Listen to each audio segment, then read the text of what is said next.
Today on the Forgiven Nutritionist podcast, I talk with Dr. Perry Nickelston. He is one of my favorite doctors to watch on Instagram. Dr. Perry is a chiropractic physician with a primary focus on treating chronic pain and inflammation via the lymphatic and vascular systems. He's the owner of Stop Chasing Pain, LLC. He's an international speaker and educator. He's known as the Lymph Doc, and for good reason. He is loaded with excellent information about the body and how it works, especially the lymphatic system. I was honored to have him on, and I wanted him to be my first guest that aired because I think his Big Six method is one of the most important messages that you need to know to kickstart your health today. Here's a clip from today's episode. What I learned up to that point wasn't enough to heal me from that. So I had to go back to the drawing board, if you will, and create a new way of thinking, a different way of thinking about my body, about health, about why I was not getting better. And that's when I found the lymphatic system, because everything that I was trying to do to get well was not working. If anything, it was making me worse. If you're looking for a trustworthy place to choose all of your supplements, FullScript has 285 different brands to choose from. They did the work for you to check quality standards for all the supplements they carry. This standard is important because they help to ensure a product is safe, effective, and accurately labeled. FullScript uses third-party companies to provide unbiased assurance that certain quality criteria are met when they add a company or product to their inventory. When you set up an account with FullScript, use my link and you'll always get 15% off your supplements. Click the link in the show notes. Thank you for joining me, Dr. Perry Nickelston. How are you tonight? I'm wonderful. Thank you so much for having me on the show. Thank you again. And today we have Perry Nickelston. He is known as the Lymph Doc. He is a chiropractic physician with a primary focus on treating chronic pain and inflammation, which almost everybody suffers from. And he treats it using the lymphatic and vascular systems. He's the owner of Stop Chasing Pain, and he's an international speaker and educator. And he's also a regular columnist for several publications. So, Dr. Perry, can you just give me kind of a quick backstory on how you got started in lymphatics? Sure. Well, honestly, it was through my own pain and suffering, really. So I'd say about 10 years ago at this point, I started to get really sick. I felt like I had everything you could possibly have, honestly. I fell under the umbrella of what you might call an autoimmune disease, or what some call polyautoimmunity. That means more than one thing that they don't have any idea what it is and why you got it, sort of scenario. But I came to learn through time, it's just inflammation in the body that manifests itself in many, many different ways. And on my journey to try to heal from that, I learned a few things. That what I learned up to that point wasn't enough to heal me from that. So I had to go back to the drawing board, if you will, and create a new way of thinking, a different way of thinking about my body, about health, about why I was not getting better. And that's when I found the lymphatic system, because everything that I was trying to do to get well was not working. If anything, it was making me worse.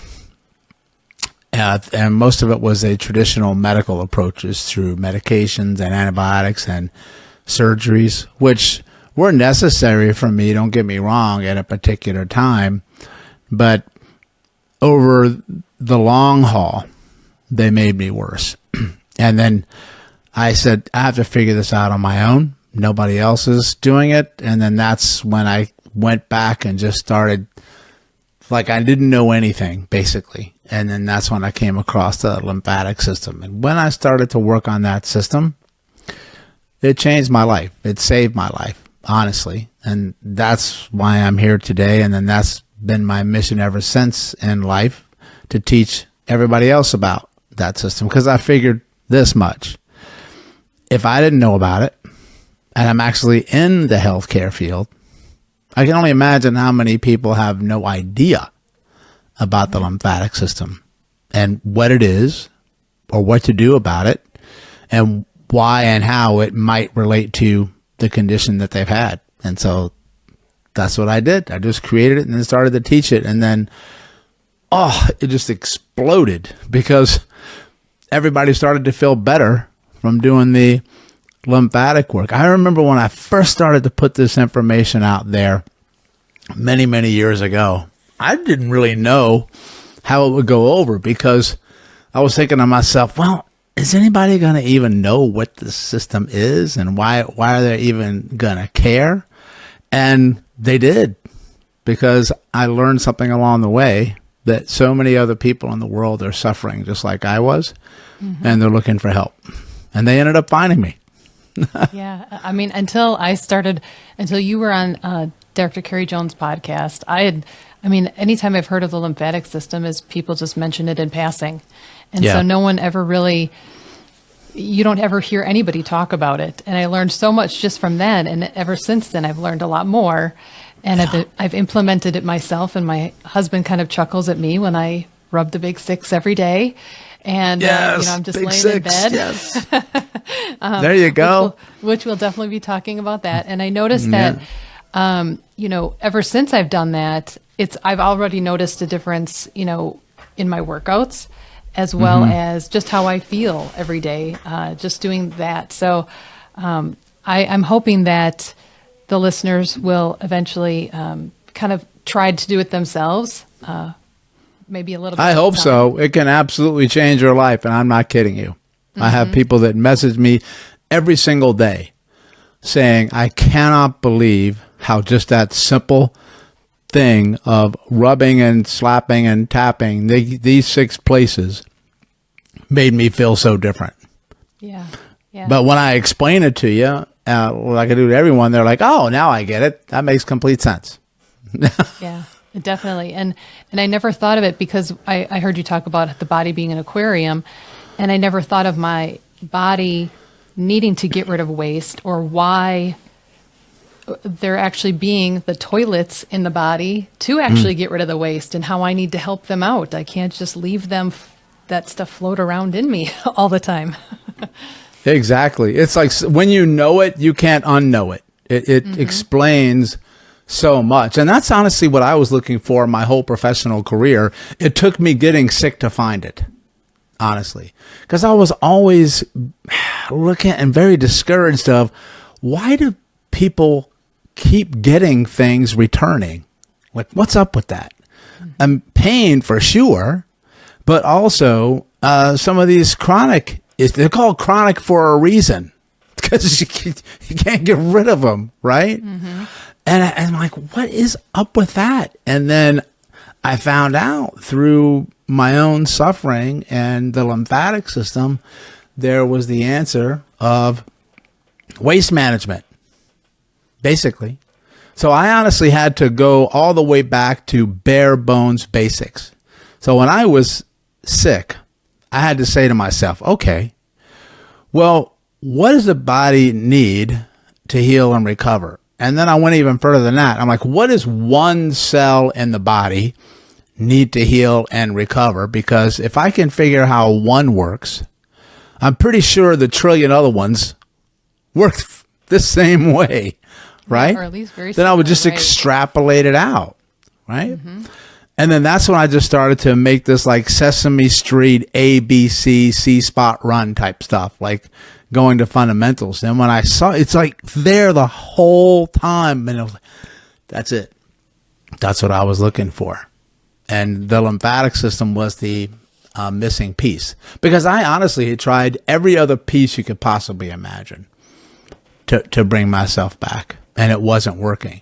But that's where the learning comes in, right? Because if you're trying all these things that are supposed to work and they don't work, well, then you learned a lot, actually. It's what I call the path of not here. You went down that pathway, and guess what? That's not it. But that's really valuable information. So now you know I'm going to turn around and go the other way and try another pathway. And I never looked at the lymphatic pathway. And then here's what I also discovered. Nobody else was either. Yep. Is that about the time you get into functional medicine as well, to kind of get to that root cause? Somewhat. Even functional medicine misses it. Yeah. Because functional medicine, they come at looking at the body more holistically, which is what I love, which means that they don't just isolate one single cause or one single system. Because I say this all the time, that you have all these different body systems, from your cardiovascular system, your immune system, your nervous system. They never work alone. They never get injured alone, and they never heal alone. But unfortunately, that's the way we look at all of them, because that's why we have all our specialists for this system. You know, you go to see a specialist for your ear, nose, and throat, and they say, I can't tell you anything about your gut. You got to go to the gut guy, right? And I'm pretty sure that all those areas talk to each other all the time. So those systems of the body were just so neglected. And the lymphatic system for me was just under the radar the whole time. And I was working on all these body parts, but I was never thinking, hey, you know, when I'm working on this area, I'm probably influencing my lymphatics. I was just thinking like everybody else does, of muscles, fascia, bones, nerves, things like that. Not once ever thinking, hey, if I press here, I bet you this lymph node might be impacted from pushing here. But I firmly believe that the lymphatic system is the most important system in the body that people are not taking care of and they're not looking at to get better. And my goal is to change that, to have everybody look at that system first. Hence why the body aquarium analogy. I'm definitely here to help you do that. So yeah, since you brought up the body aquarium, why don't you kind of tell us a little bit about that? Because it was a very big light bulb moment for me, and it kind of explained it in real simple terms. So you can just be any person. You don't have to be in the medical field. You can just be a patient. You don't even have to have anything going on with you. You can be in great health, and it's really a great analogy, and it covers a lot and fits a lot. So it really gets people thinking, I think. Thank you very much for that. I really appreciate that. Yeah, something I learned a long time ago when I was trying to become a better communicator or a better teacher when I'm helping people, was this phrase that said, if you want somebody to learn a new concept that they're not familiar with, it's going to be much easier to do that if you can link it to something that they're already familiar with, that they know about. Because then they'll say, oh, now I get it. That's why metaphors and analogies are probably the number one way to teach. Then I came up with the body aquarium analogy. And I'll give you another one at the end on the toilet system in your house. But I like the body aquarium one better. So let's talk about a fish tank. Right? So you have a beautiful looking fish tank, and inside that tank is water, right? Well, you are mostly water. Like your lymphatics are 90% water.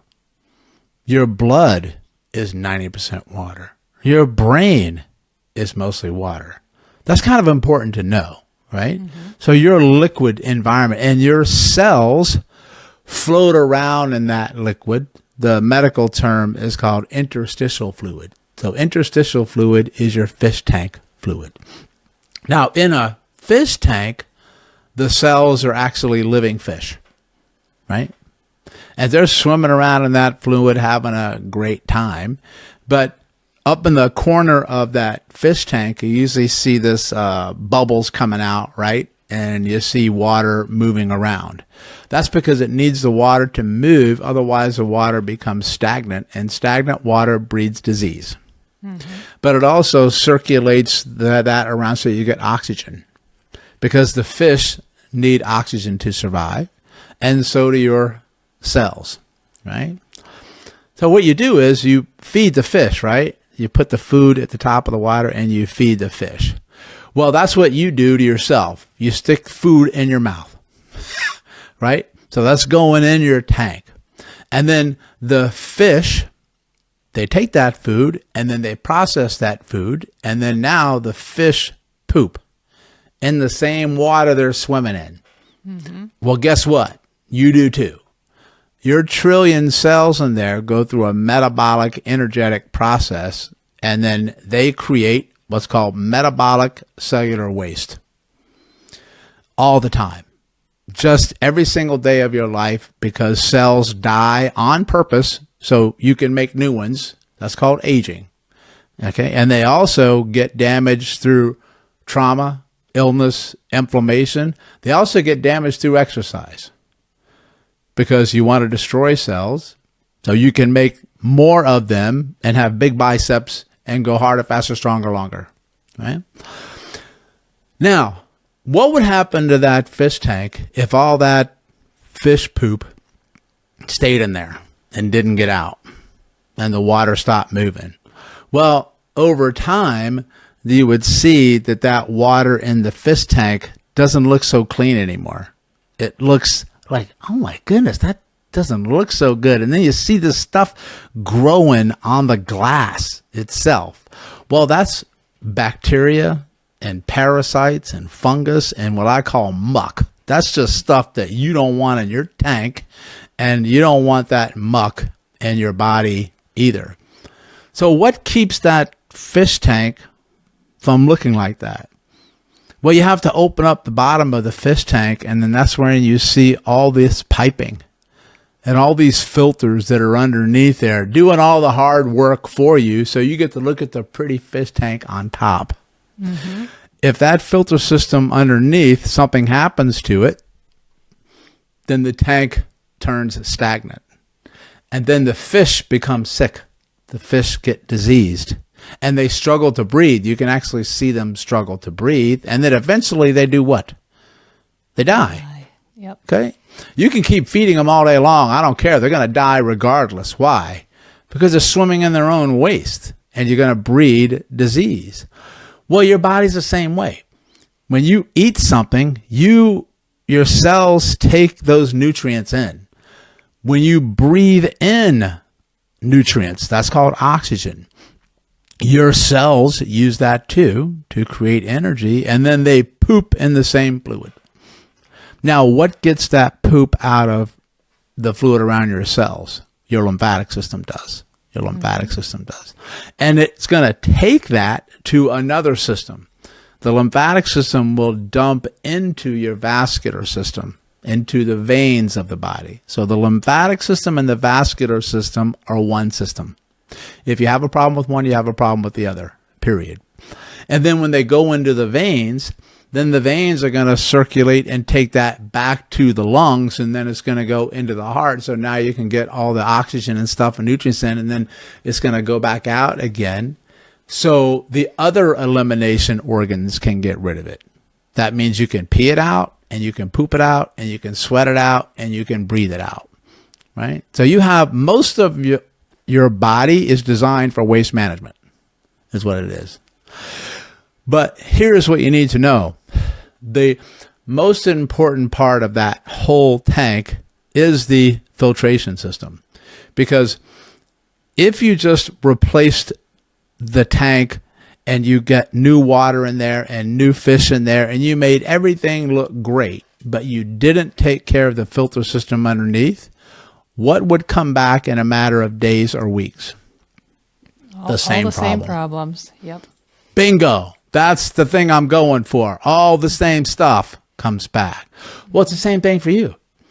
You have to get the waste out first before the nutrient side can do its job. And here's what I found, because I was guilty of it. Everybody's too busy on the supply side, on the front end. Changing my diet, changing my supplements, doing all my breathing. What can I put into the system? I'm like, you got to get stuff out first. Then your body will allow stuff in, because you're just going to overwhelm an already overwhelmed system.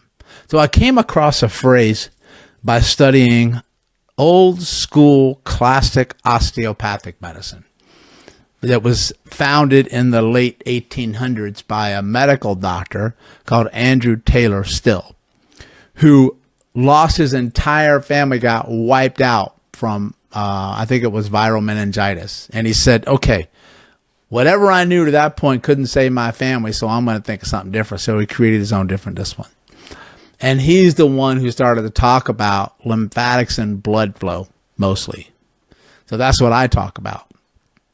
Osteopathic medicine has by far been the biggest influence on my thinking process. Not the current osteopathic medicine, the classic. Right. And they had 3 words that just hit me like a truck. And it was this: drainage precedes supply. I'm going to say that again.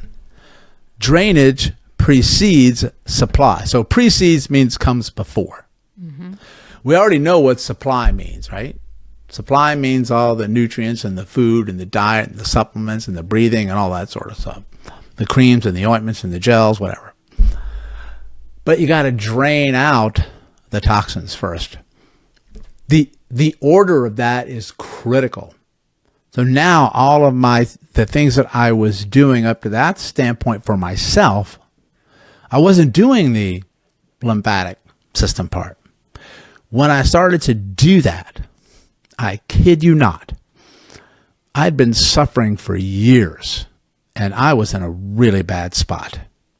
Within 3 days, I felt, I would say, 40 to 50% better in 3 days. And I said, this is crazy. So when I got back, I went at this stuff hard. I just started to study the lymphatic system. But I also knew that it had to work with all the other systems. So this is the beauty of it for me. I took everything that I've already been studying and I said, let's connect them all together. Mm-hmm. But let me start with the lymphatic system. And within 30 days, I was a different person. I lost 30 pounds of combined edema, inflammation, swelling, and body fat. Just like that. That I had been struggling to do forever because I'd flipped around what I was doing. I still had a long journey to go, right? Because I had a lot of stuff that I still needed to learn and bring my body back from. But that was the switch, because you may be for yourself or people that are listening, and I hear it all the time when they come to see me, Doc, I feel like I'm running in place. I feel like I'm in quicksand. And the more I try to get better, the more I get sucked in, and I don't understand why. And it's a similar story. And then I would say to them, has anybody ever talked to you about your lymphatic system? And their response was the same as mine when I first heard about it. Lymph what? What? No, right? Because most people only talk about the lymphatic system in 2 situations. If you have what's called lymphedema. Lymphedema is a medical condition where a body part, usually one, the legs are very common, or the arms will get very puffy and very swollen. You'll see it a lot, especially in women who've had breast cancer or mastectomies, and they've had to remove some lymph nodes in the armpit and it's called the axilla because of the cancer, and then they end up suffering from edema, swelling and inflammation in the arm, right? But so if people didn't have lymphedema, they didn't even think about the lymphatic system. Right. And the other one was with cancer, because they would say cancer can spread through the body via the lymph. And I'm like, yeah, it can, but your lymphatic system also kills cancer cells every day, so you don't manifest cancer. Right. Right. So the lymphatic system's job is to kill things that are trying to kill you. Plain and simple. It's the biggest part of your immune system by far, and it's a major component of your vascular system, which is your blood flow system. And if that gets compromised, then you compromise your body's ability to kill the things that are killing you, and then you get a lot of inflammation, and then you're going to get poor blood flow in the body. And I'll tell you this right from the get-go. If you have body waste inside of you and you have poor blood flow, you're never getting better. Period. Yeah. I don't care what you do. Mm-hmm. You have to go after those first. Because if you don't, you're missing the fundamental components of what your body needs to actually do its job of healing you. Right. Because Your body is always trying to heal you. It's always trying to protect you. It does not want you to be in pain all the time. It needs to send you pain every now and then, because pain will tell you to also stop doing something stupid that might kill you. So pain is a protective response, always. Yeah. It's never a punishment response. That's the first big thing that we need to understand. So we need the pain. But if you have chronic pain that won't leave you alone, that usually means that you're caught in some kind of inflammation loop. You have inflammation somewhere. And here's what I want everyone listening to start to equate. As soon as you hear the word inflammation, I automatically want you to follow that up with lymph. Lymph is going to be involved in some way, shape, or form when you have inflammation. And we know the number one cause of chronic disease is incessant stress and overwhelming inflammation. Well, so it's going to be a piece of the puzzle. Yeah, and to me, when I heard it, it was such a beautiful thing that it was an easy thing and such a low-hanging fruit that anybody could do to start with. And once I heard you explain it like that, it to me, again, it seemed very obvious that, start there. If you can't do anything else, start there. Especially if you can, even you can do it seated. You can do it standing. You can do it sitting. You can do it laying down. Because some people are always worried about, I'm in a chair, I can't get up, or I can't move around very well. That's okay. You can do it seated. Yeah, and you need to even more than somebody who can't get up, because I already know when you can't get up and move, you have stagnated lymphatics. Right. Because the lymphatic system of your body, there's a few things that move it and stimulate it the most. Number one is moving.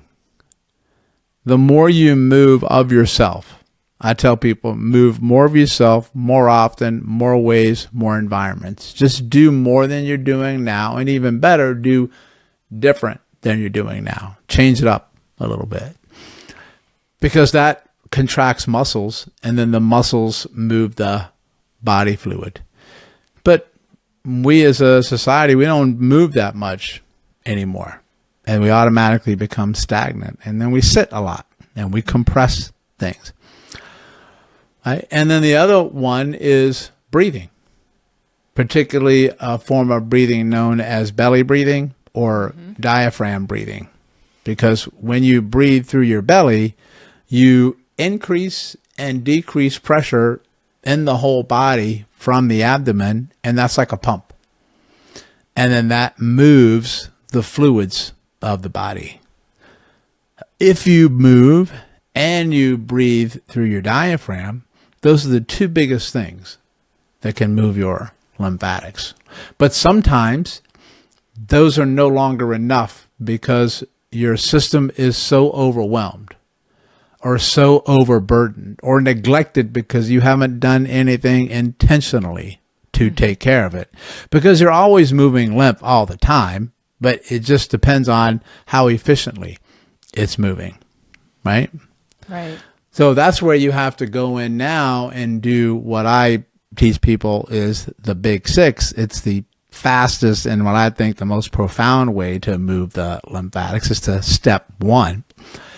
They will remove the blocks by hand, because you're going to be using your hands. And then you stack on breathing, and then you stack on movement, and then now you have all three. Right? It's a good foundation to have. Absolutely. When people always ask me with lymphatics always come first. Because like I mentioned before, so every system in your body is important, but I think the lymphatic system is the most important because it rules the quality of the fish tank. Right? So if I know that whatever keeps that fluid working well is the most important, because all the other systems live in the fish tank, right? Yes. So whenever maybe says, Doc, could lymph cause this problem with that? Could lymph cause a problem with this system here? I always say the same thing. Fish tank. think of the fish tank. It may. So here's the caveat. It may not be the single cause, but it will be a piece of the puzzle. Yeah. Because if you don't get that fluid moving, you're going to struggle. I know because I've been there, right? Yeah, and I think personally too, because again, it follows the lymphatic system. I know you didn't touch on it yet today, but it follows the vagus nerve, which goes all the way from your head all the way down, and so that's pretty important. So, to me, it's going to affect everything, including your brain. So, if you have any kind of depression or anxiety, your brain needs to get that muck out, and if it can't get that muck out, you're going to experience any anxiety or depressive symptoms that much more. Again, that may not be the cause, but if you've already got something else going on, I think it's going to make it worse. So start there, get that lymphatics going, and get that blood flow, the lymph, everything fluid, and everything out. I agree with you 1,000%. I'm so glad that you framed it that way, and it's true. I agree, because here's the thing, that they find that the brain drains its waste down the neck through the veins of the body and through what's called deep cervical lymph nodes. They're deep, which means they sit far inside the neck. And the nodes are basically the filter system, or mini toilets, basically, that are supposed to flush out. So the brain flows to those two things. If those two things are backed up, guess what else is backed up? Your brain. Yep. And then your brain holds on to inflammation. And that's kind of a big deal, because the brain is where you're having all this wiring and firing and neuron connections, and that's the master controller of everything. That inflammation is going to affect how well those circuits wire and fire. Right. And then you can get brain inflammation called neuroinflammation. And then you can get brain fog is one of the number one signs of a dysfunctional lymphatic system and an neuroinflammation in the brain. It can also manifest itself of what's just been like locust in the United States: Alzheimer's, Parkinson's, MS, all those things. That's toxic waste in the brain that's trapped and can't get out. And it will also influence how your brain, with all that inflammation, like you said before, interprets the world, which is your habits and your behaviors and your emotions and your feelings and your mood. Right. And I even take it to the world of pain, because this is the most fascinating part for me, is that we know from neuroscience that pain in and of itself is always in the brain. So it's a subjective, not an objective quality. So you have sensation that comes in from the body, but pain is interpreted in the brain, not in the tissues. Hey everyone, just a quick break to show some gratitude to our sponsors and give you some special deals.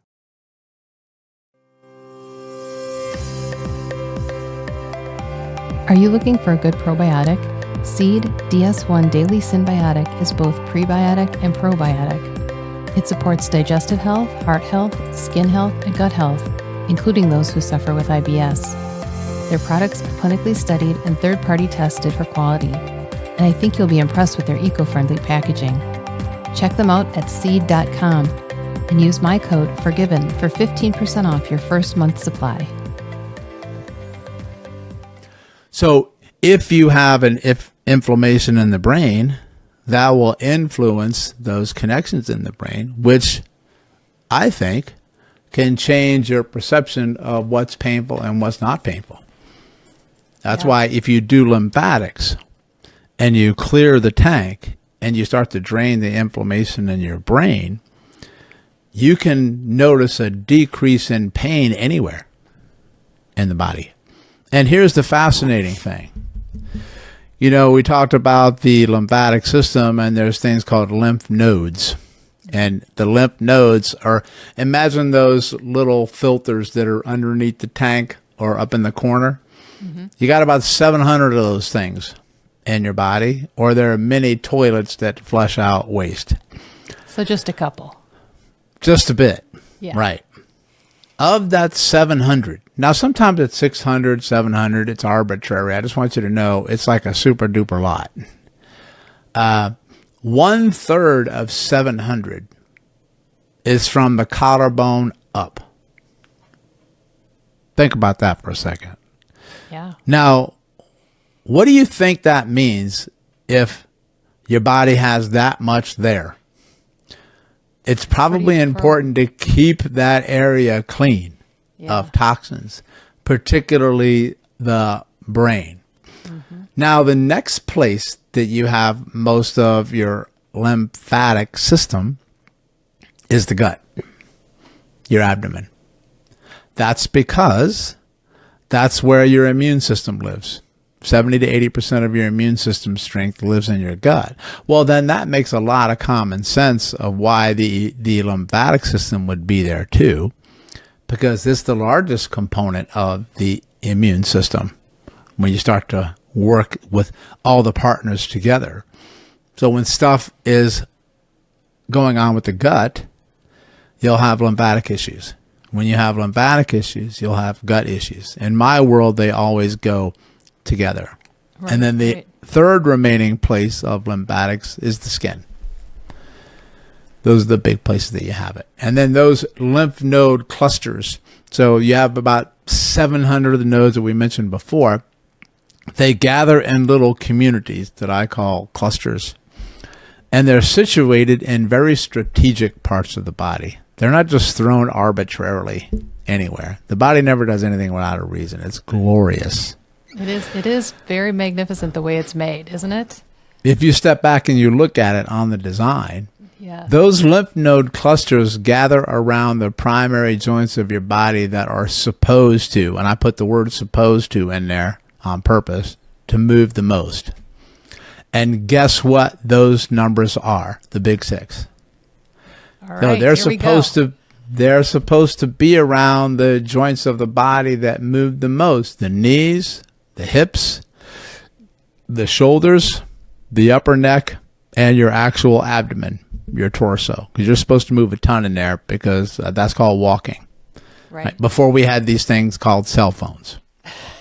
We used to actually twist when we walk. Right. And when you don't move, let's think about the most common position that people sit in all the time. And I just gave the answer. Sit. Mm-hmm. When people sit, they don't usually sit up nice and tall, shoulders back, neck pulled back, nice small arch in the lower back, sitting on the butt bones. They don't look like that. They're slumped look like a human cashew nut, just curled over themselves. And they're tucked underneath the pelvis. The head's really far forward, looking down at your phone, and you're rounded forward. And every single one of those 6 places I told you about is choked off. Mm-hmm.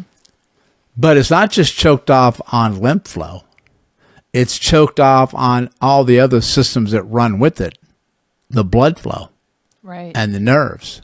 They always work together. If you have a problem with one, you're going to have an issue with them all. And those are the areas that I'm trying to get freed up for people. Because when you sit all the time and these joints are locked all the time, that's increased tension in the body. And you also have increased tension because of this excess stress in the world. The physical stress, your mental and emotional stress. It could be from the toxic relationships in your life. It could be the toxic relationship you have with yourself because you might hate yourself. You might have body shame. All of those things feed tension. And whenever you have tension in the body, you decrease fluid flow. Period. A classic example of that is that I will make a fist with one of my hands. Doesn't have to be a really tight one. It can be just a little one. You're not going to be able to maintain that for long because all the blood flow is going to get out of that, and it's going to start to, what's it going to start to do? Hurt. Yeah. Right. It's going to give you pain. Because I got to open it up and get what? The blood flow in there. Right. And that's what the Big Six is designed to do, is just release areas of tension that people didn't even know that they had. And then we fall back on giving you two of the things that I told you from the beginning that you need. Blood flow to get nutrients into something, and blood flow and lymph flow to get waste out of something. Mm-hmm. If you're missing those two pieces, you're not getting better. Right. Period. You just can't. Mm-hmm. So that's a pretty good idea, I think, to open those flow channels up every single day of your life, so your chances greatly improve that all of the other things that you're trying to do to help yourself might actually work a little bit better. Does that make sense? I mean, it was, when I saw this, I thought to myself, this is it. This is what I've been looking for. And when you do the 6, you kind of feel silly in the beginning, and because you're rubbing and slapping and tapping places, and you're thinking to yourself, this is so simple. There's no way this stuff could do all of those things. Mm-hmm. But it can, because of what I just told you about what you're being able to free up. But you have to do the 6 in a numerical order the way that I show you, or it doesn't work as well. Right. That's the key. Right? That's the key. Because people say, I go for massages and I use, massage balls and foam rollers and all those things. Is that moving lymph? Yes, you bet it is. But you have no strategy to it. You're just rubbing stuff. Right. It's not the same thing, because you just have to understand how fluids move in the body and the physics of how fluids move, which is called hydrodynamics. Once you learn that principle, which hopefully I'll have the time to teach you, because I will, you can learn how to take care of any part of your body. It becomes super duper easy once you understand the formula. Yeah, and I definitely noticed a difference, and I myself was guilty too, because I kind of forget some of them, the spots, and so I have to go back 10 minutes later or something. I'm like, dang it, I forgot that one. I skipped that one. So I go back and I start again. But yeah, you'll learn it in time through repetition, and then you'll know it, easy peasy, I call it. But it's really just the 6 places all based on pressure. Would you like me to discuss that now? Do we have time? Yes, please do. Okay. So let's not melt your brain, but we're going to talk about physics of fluid flow really fast, because that's really important. The most important thing you need to remember in relationship to lymphatic flow and vein flow, which in my opinion are the 2 most important parts of the body, because they work together. Mm-hmm. Here's an interesting stat before I tell you that. You have 15 liters of lymphatic fluid in the body. You have 5 liters of blood. That's interesting, isn't it? Yeah. So what does that tell me? Yeah. That lymph's more important than blood. That's what it tells me. Yeah. Right? And the quality of your blood's going to be beholden to the quality of your lymphatics. Right? And many times you don't see stuff show up in your blood because your lymph's holding on to it all. Mm-hmm. To try to keep it from the blood. Right? So that's a big deal. Yeah. Right? And when you also learn that you have twice as many veins as you do arteries in the body, that means about 70% of all your blood is hanging out in veins at one time. That just fascinates me. It is. Right? It's a so you better make sure those systems work, that they really work. So in relationship to how fluids move, they always go from high pressure fluid to low pressure fluid, because it's the easiest one to do energy wise. Right? Think about a dam controlling water. On one side, you have all the water, which could be your reservoir. Mm-hmm. Then on the other side, you've got nothing. What happens when they open up the doors of the dam? The water just says, well, hey, I know where to go. Let's go where there's no pressure. That's easy. So it just starts flowing there. That's what your veins and the lymphatic fluid do. The lowest, this is really, really important for people. This is like one of the biggest takeaways of our talk. The lowest pressure in the body for lymphatic flow and vein flow is the collarbone. So everything in your body wants to drain there. Right? Your hands, your feet, and your head to the collarbone. That's the lowest pressure. Okay. So now that we know that that's the lowest pressure, the highest pressure would therefore be the furthest away from the collarbone, right? Mm-hmm. That's your hands and your feet and your head. That's why people get swelling in the ankles and the feet. They get swelling in the hands. And they also get inflammation in the brain, right? What happens, do you think, if you're blocked at, put something in front of the doors of the dam that the water can't flow anymore through the opening, or it just trickles out? Like if I block the collarbone through tightness or tension, then all that fluid has got to go where? It's got to go somewhere. It's going to go back out to all the other areas.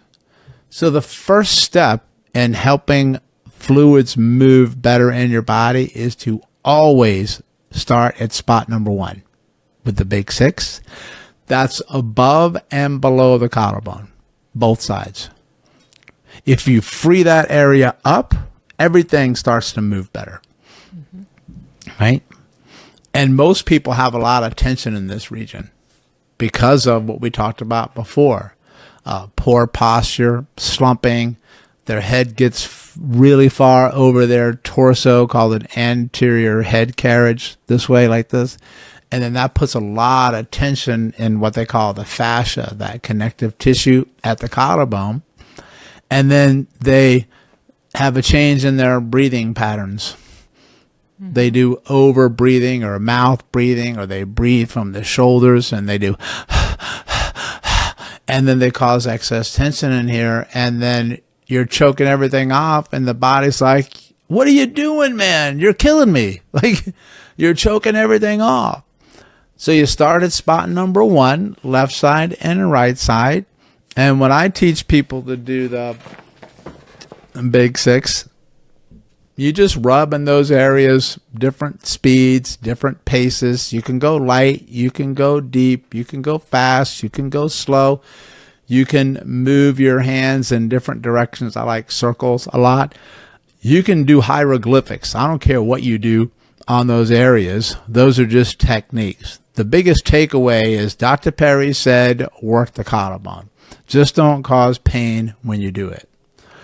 Right, so if you've had swelling, for instance, like in your ankle for a long time, if you free up the collarbone, sometimes your ankle automatically gets a little bit better because you opened up that pressure at the top. Right? So that's spot number 1. Spot number 2 on the big 6 is in the neck. It's the largest lymph node in your neck. You have one on the left, you have one on the right. It's on the side of your neck, all the way up at the top, right behind the angle of the jaw, below the lobe of the ear, right at what they call cervical 1, or the atlas of the body. And that's also, just a little bit of anatomy geeks out there, where your vagus nerve that you mentioned before, which is the most powerful nerve in the body, control inflammation and stress, drops down from your brain to go down your neck, right there. Right at that spot. So when you rub there on both sides, you help drain the brain, you help the function of the vagus nerve, and I increase blood flow to the brain and away from the brain by working the 2 primary routes of blood flow that go up there, called your carotid, and then the veins coming out of the head. Okay, they're called the jugular vein. Just doing spot 1 and spot 2 can be a game changer for people. Right. If you have brain fog, you better be doing that one. Then spot number 3 is where we go to the shoulder joint. And that's right in front of where the shoulder joins the pectoral region right there. And you rub all around that region, about the size of the palm of your hand. And you can also do some what I call light slapping and tapping as well. I got that from the world of studying Eastern medicine and Qigong. They've been teaching people how to slap and tap body parts for thousands of years, right? And then you'll do the spot number 3 on the other side. And then that will now drain up towards the collarbone. And spot number 4 is the abdomen, right in the center of the abdomen. So I usually have people put their hands above and below. So they're on the whole abdomen, one on the navel and one above. And you rub in many different directions there, and you slap and tap the abdomen. All right. And then from there, we go to number 5, which is the crease of the groin, where when you sit, you've got the crease of your pants that sit right there. Big cluster of lymph nodes there. And it sits right on the blood flow route to everything in your leg. Right That's there. the one I sometimes forget. Yeah, you don't want to forget that one. That's a big one. Yeah. That's a really big one. Most people have so much tension in there that they're decreasing blood flow to their lower legs, and that can give tingling and numbness and pins and needles and pain. Mm-hmm. You rub across the abdomen, up, down, circle, sideways, and then you slap with the palm of your hand across the abdomen. And then spot number 6 is behind the knees, the crease of the knee. You can do that one seated or standing, whatever's easier for you. And then you rub behind there and tap behind there. I usually do about, 20 to 30 seconds on each one. But in a pinch, you can do it in 5 to 10 because it's better than nothing. And then once you hit the big 6, then I get you to move. And probably the best way to get you to move is to just simply stand up if you can. And then you do many quick calf raises, kind of jumping up and down on the balls of your feet like you're on a trampoline.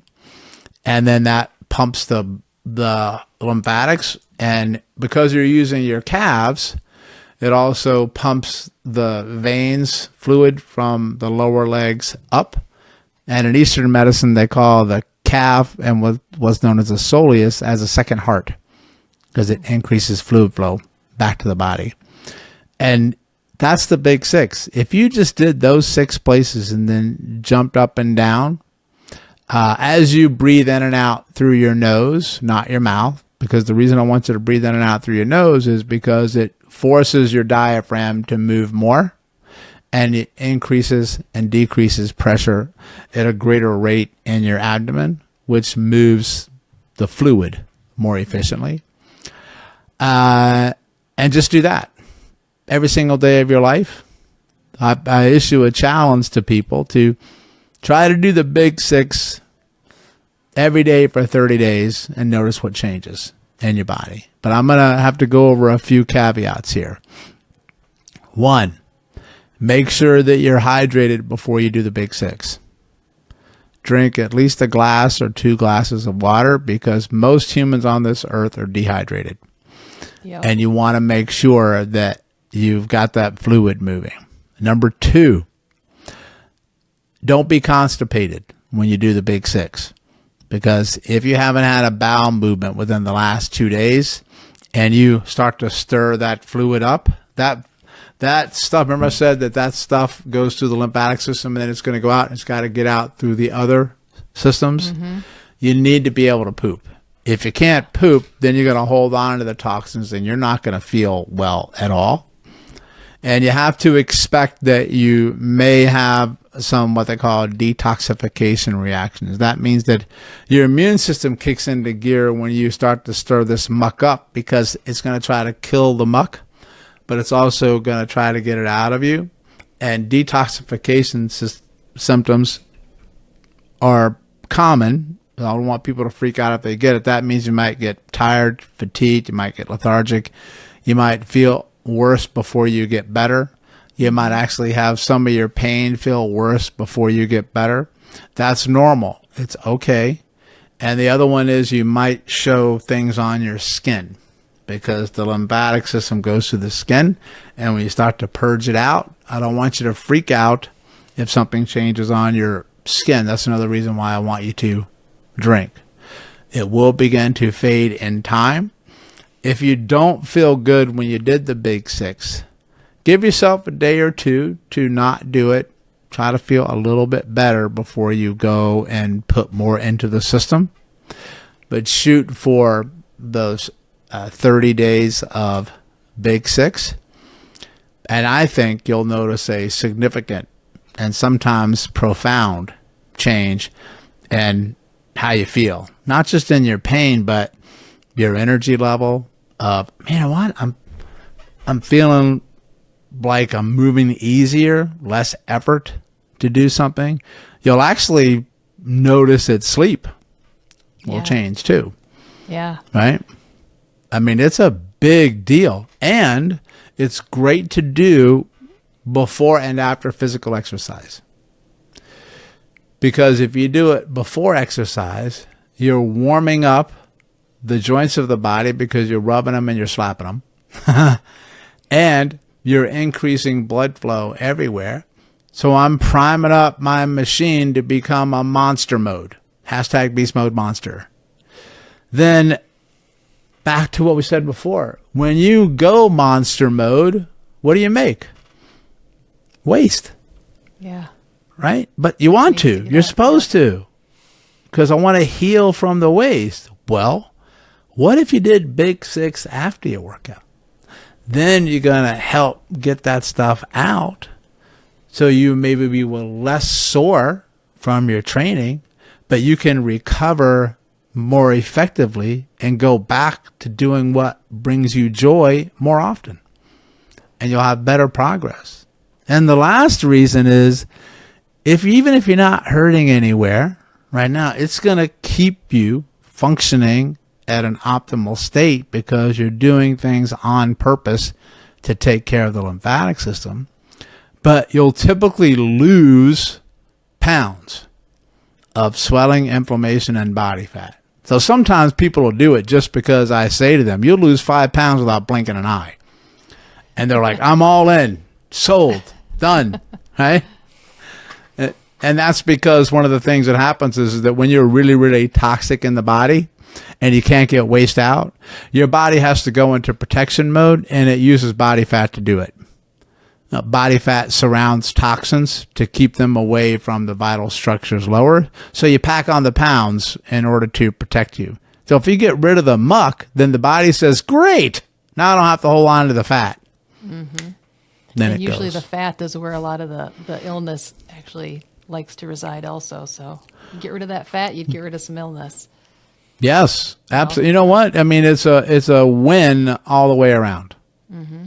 It's a win all the way around. And it doesn't matter what time of day you do it. I get that I ask that question a lot. Should I do it in the morning? Should I do it at night, in the afternoon? I mean, I would only start with once a day because more isn't always better. Better is better.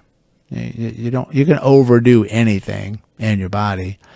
Most people prefer it in the morning because you have the longest period of inactivity at night when you sleep. And the lymphatic system gets very stagnated at night. First of all, because people don't sleep well. And they usually breathe with their mouth wide open, which will destroy you for inflammation. And then one of the signs of a lymphatic system that's getting hit hard is you're very stiff and tight through the whole body when you wake up in the morning and you try to move. That's like the Tin Man syndrome. So I tell people, drink a glass of water, do your big 6, jump up and down. You're going to be a monster. You'll own the day. Yeah, on a recent podcast, I heard you talking about how the foot can be considered part of a diaphragm as well, because that helps get the blood and the fluid flow pumping through. People just focus on the heart pumping through the body, but they don't ever think about all these other diaphragms that the body has or other things that the body uses. Yeah, absolutely. Yeah, but that's a big one. So you just have to reframe what the word diaphragm means. Mm-hmm. Diaphragm, when I hear diaphragm, I automatically think one word, pressure. And there's many different areas in your body that control pressure. And the foot is one. Yeah. Right? And then the other place that's considered a diaphragm is the fascia at the collarbone. Oh. That's another diaphragm. Okay. I had not heard of that one. Yeah, that's a big one. So if that diaphragm gets stuck, then that's when you have backflow of pressure into the brain. And then that you hold on to that neuroinflammation. But you need a pressure controller there. Why? Because that's where all the lymph wants to go to what? The lowest pressure in the body. So that diaphragm has to control that low pressure system right there. If it doesn't, then that low pressure now becomes what? High pressure. Mm-hmm. And you don't want that, because what did I say before? High pressure goes to what? Low pressure. Yep. So what if I now have high pressure trying to go to high pressure? It ain't gonna. It's gonna stay where? Out. Yeah. Where you don't want it. And that's where you're like, all my stuff is swollen. Well, that's because you have to open up your drain pipes. If you don't open those up, man, all that fluid's got to go somewhere, man. And here's the thing. When I start to get into the lymphatics, people also forget about everything else. Because some people don't know anything about lymphatics, and then some people, all they do are lymphatics. You have to remember that the blood flow goes along with this. So when a lymph flow channel gets blocked, I just blocked off blood flow. And if you have those two blocks right there, you're going to have pain somewhere in the body, period. Yeah. Zero discussion. You're going to get it. It just depends on where. It just depends on where. Well, I know that we touched on how some people can get brain fog and swelling and edema, like you said, in the legs or even in the arms, depending. Yeah. But I know that you can also get sinus infections. And I used to have years ago, which I had ended up having tear duct surgery. I had a leaky eye, which I'm wondering too if it had something to do with my lymphatics at the time. Looking back now, I reevaluate some of the illnesses I've had over the years. Yeah, fish tank, right? Fish tank. Yeah. And but tell me some other places or symptoms of, like you keep mentioning pain, that maybe some people think, like, is it back pain? Do people get back pain because they have a lymphatic issue? Yeah, you absolutely can. Yeah, because one of the things that happens is, if you think about this one logically, is that most of the lymph is in your gut. Mm-hmm. So if you get a backup in lymphatics there, you're going to compromise blood flow in the gut, and then that's where the blood flow goes to your back. Yeah. The blood flow to your back and the blood flow away from your back, and you're going to irritate the nerves that run all along the spine, and they can hurt you in the lower back. Not to mention that you won't be able to get rid of underlying inflammation that is around the area that can irritate the nerves now that you get. And then there's a medical term for that. The stuff that I'm talking about in relationship to pain is called inflammatory interstitial stasis.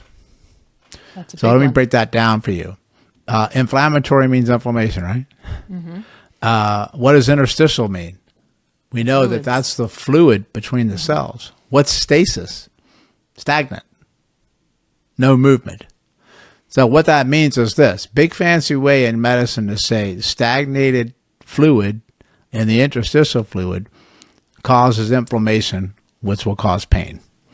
So you just need to get those things moving. Right? But you can honestly, when people say, what kind of symptoms can you get from lymphatics? You can honestly get anything you could possibly imagine. Mm-hmm. Pain anywhere in the body is a big one. Sinus infections are one. A lot of mucus and congestion. People that have to clear their throat a ton. That was me. Because your body will lay down mucus as a form of protection to try to coat all the muck that's in your body that's trying to take you out. A lot of skin issues that people will get, hormone issues. They also have linked it to Crohn's disease and obesity as well. Glaucoma is a big one that's linked to lymphatics. And another one that I got that I didn't put the puzzle piece together until years later was a very painful and life-threatening condition called cellulitis. Oh. And cellulitis is a itis means what? Inflammation in the cells, and it can become red and really painful where you can barely touch the skin, and it can migrate its way up to the heart, and you're dead. And I got cellulitis 4 times in 2 years. And you're not supposed to get cellulitis freaking anyway. And if you do, you should get over it quick, fast, and hurry and not get it again. But I got it in a wrist, I got it in a knee, and I got it in an elbow. I'm like, what in the world is going on? And then I come to realize later, interstitial inflammatory stasis. My lymphatic system was so backed up with muck that my cells became infected and inflamed because I was all backed up. And I look back now on older pictures and videos of myself on my journey before I was really sick. So I wasn't really sick yet, but I could see it, that it was coming, because now I know what to look for. I was very puffy and bloated. I looked like a giant walking lymph node, honestly. I could see the puffiness in my face and my body and under my eyes. And I would just go back and say, Perry, man, I need to look at your, you need to look at your lymphatics. And if I go in hindsight back on myself, my son's 22, so about 18 years ago, I had thyroid cancer. So they took out my entire thyroid gland and a lot of lymph nodes in my neck at the time. But back then, I didn't even think about lymphatics. I just, I'm good. Got the cancer out. Now, I'm going to talk to the Perry now. I say, you know what? I had a lymphatic system problem back then and probably years before I even developed the cancer, because I'm going to say that's one of the reasons why I got it. Right. Because I had backed up lymphatics. And they took this out, but I never stopped to ask, well, why'd you get the damn thing in the first place? Right, and then I go back to living, but I didn't change any habits or behaviors that I was doing. And I think that it found another way to manifest itself. It just came in the form of my autoimmune disease, right? And I am now 56 years old. That was 10 years ago. I feel better. I look better than I have when I was 22, honestly. And when I was really puffy and swollen with the lymphatics, I was cruising around 255, 260. Now I'm a lean 215, right? Just because I do the stuff that I tell people every single day in relationship to the lymphatics. Now, it's not the only thing that you need to do, but here's what I'm trying to tell you. I have people that are doing 500 things at one time right now, trying to get better. And a lot of them are through supplementation and nutrition, which is great. But they're not doing the lymphatic part. Because here's the thing you have to remember.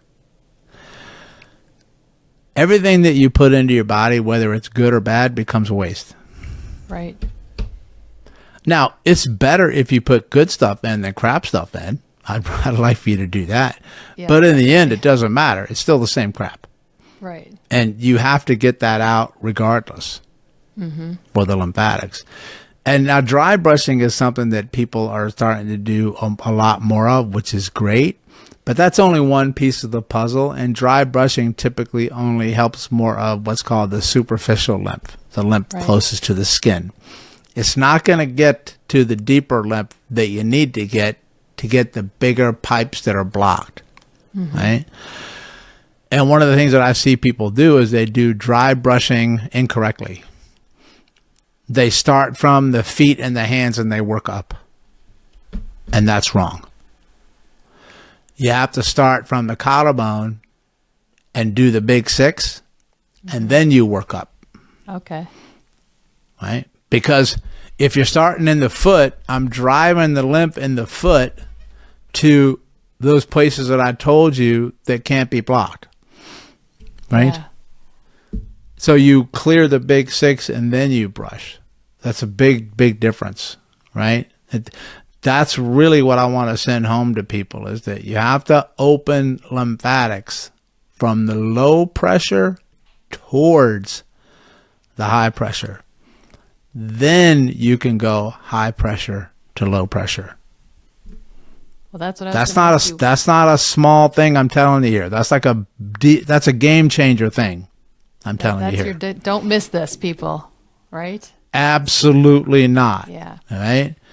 Because you're going to get much better results when you work those 6 places, and then you start to do from the feet up and their hands up. And I don't really do much stuff to the back of the body because, 1, it's really hard to reach. Right. But 2, the back of the body drains to the front of the body anyway. Nothing in the back is going to move if you haven't opened up the front first anyway. Because as soon as you open up the big 6, everything on your back and your butt and your hamstring and your calf and all the shoulders, all that stuff drains anyway. To go to that region. That's another reason why in my work, I never, ever, ever do anything on the back of the body until I open the front first. Never. Okay. That has to come first. And I never treat any part of the body until I clear the big 6 first. Because I have to open up the flow points everywhere. Not just where you hurt. That's what stop chasing pain means. Treat pain, don't chase it. Right. So my concept when I teach people is not even so much about lymphatic techniques, because I have a dirty little secret. They all work. It's the concept of understanding how fluids move and opening from low pressure to high pressure. That's what I'm trying to teach people. Well, hopefully somebody is getting some good takeaways from our talk today, and hopefully a lot of light bulb moments happened for some people as well. Especially with, even if it's just as simple as like, oh, I get sinus infections all the time.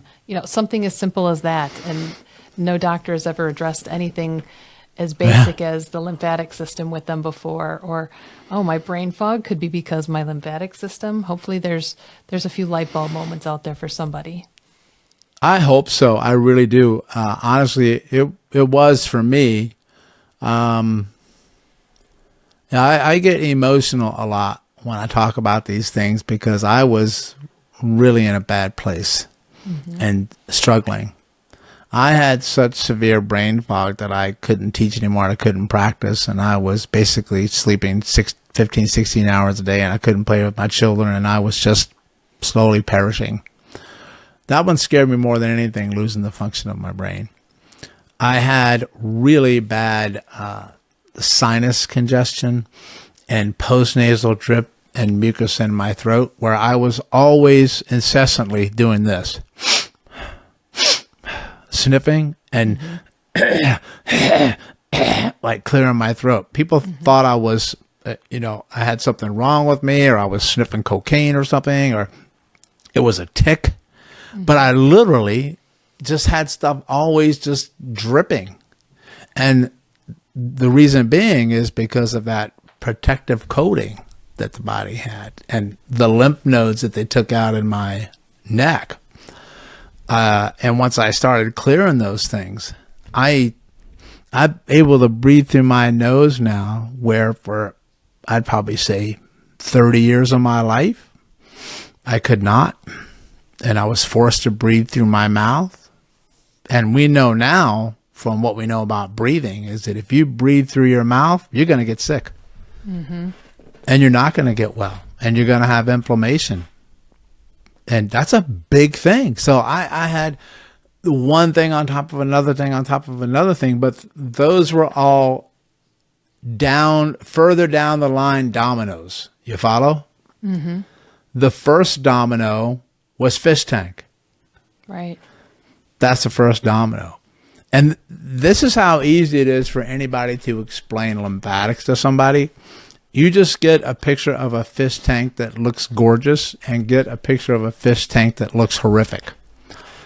And you ask them, what's the difference between this tank and that tank? What keeps it that way? Well, their filter system, of course. Great. Well, that's what the lymph is. So let me ask you a question. Which fish tank do you want to live in? Right. Every single person is going to tell you, I'd like the one that's over here. Good. Well, then you should be doing the big 6 every day of your life, because if you don't, you're going to be living in that. That's your choice. Yeah. Plain and simple. Anybody with a rational brain would say, let's do it. I want to have that fish tank. Right? Yeah. Yeah. And it only takes you, when you get good at the big 6, you can do that sucker in 2 minutes flat. It does. Bing, It bang, does boom. go by quickly. Yes. Yeah, it really does. It really does. I've trademarked the big 6 method too. Like it's a big thing. It's a life changer without question. Yeah. Well, Dr. Perry, thank you so much for taking time out of your night to meet with me and talk with us. And I know you've got a lot of things in the works. I know your book is coming out in the next year or so. Let's hope. Yeah. Man, what a journey that's been. Yeah. Well, you're a busy man, so it's probably hard to find time to just focus on the book. So that's okay.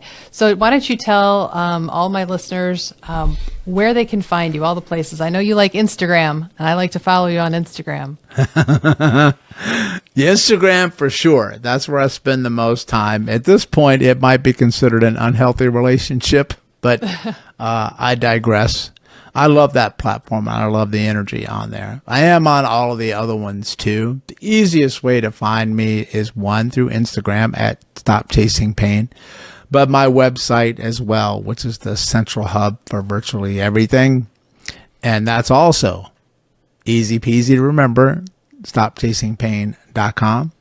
And there's so much there that you can start with. And my work is for every human being. It's not just for healthcare professionals. It's for all different levels of people.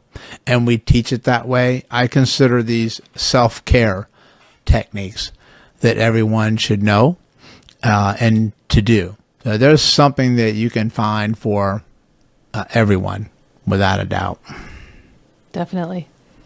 Well, and I know that you've gone through a lot in your life, and not that I'm glad you went through it, but I think it's brought you full circle to where you're supposed to be. So I'm definitely glad for that. I think everyone's got kind of a backstory. So again, I appreciate you very much for coming on tonight and taking time to talk with me and to talk with us.